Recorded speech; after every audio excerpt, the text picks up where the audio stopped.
2, 1. Hi, I'm Andy. I'm Jo. This is our ballroom class where we're putting solo blues movement into our ballroom. We started with a fishtail, which is a solo movement. We'll do it with our backs to you. So the idea is you're going to rotate 45 degrees using this foot to push backwards, drawing the foot in, rotate. Step backwards, draw it in, rotate. And when you get it going, you can get this nice smooth, sinuous fishtail feeling.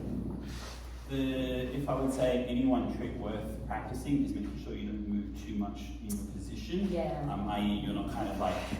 You're going to get real tired. You'll get tired, you'll hurt a bit more. And the bigger your drag comes through, sometimes, especially if you hyperextend on this leg, you will feel it a lot more the next day. Let's do it in partner position. So we'll do partner. This is actually a type of dance as well called fishtails or fishtailing.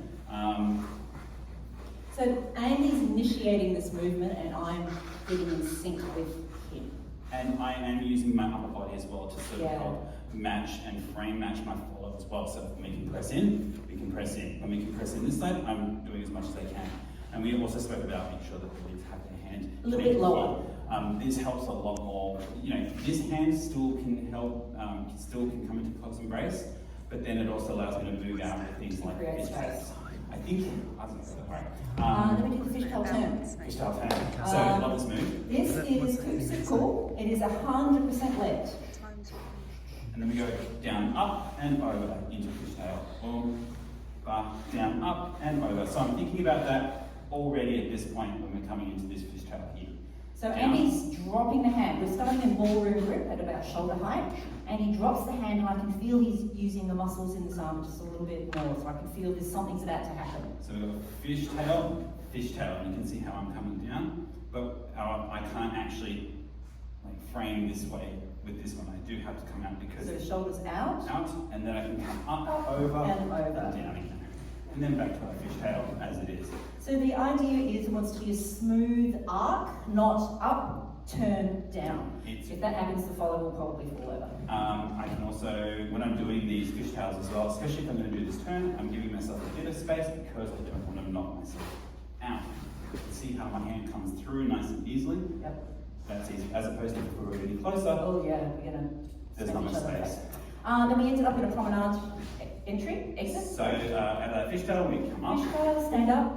And then we might go step, step, boom, and I move myself forward. And he's creating lag by leaving me behind. To create the stretch, my torso or upper body turns a little bit, so that way I can open up, as opposed to doing this. Yeah, doesn't feel comfortable. That's not comfortable. This is comfortable. And lead your partner through. Play movement, so the whole body moves.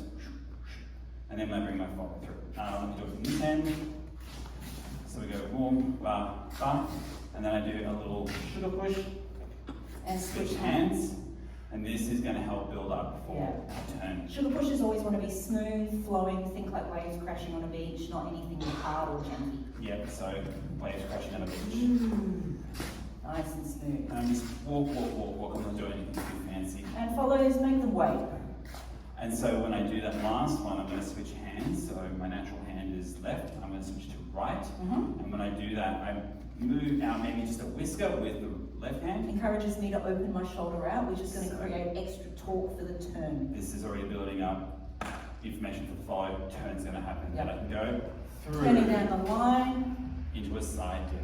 So this is a reverse side dip. We're facing opposite directions.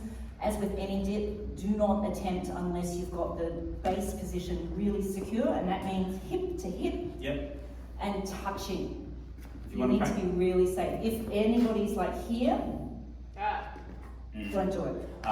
If we practice that, if you want to practice that, you practice at the end. So you practice at the end of the dip. So you know where you're getting to. You're like here, cool, we need to go here, cool, and then we just stand up. If it's too wide or anything, we end the chord. So we just want a hip-to-hip connection and that movement. And then we can build it all up once more. So we go boom, out, boom, through,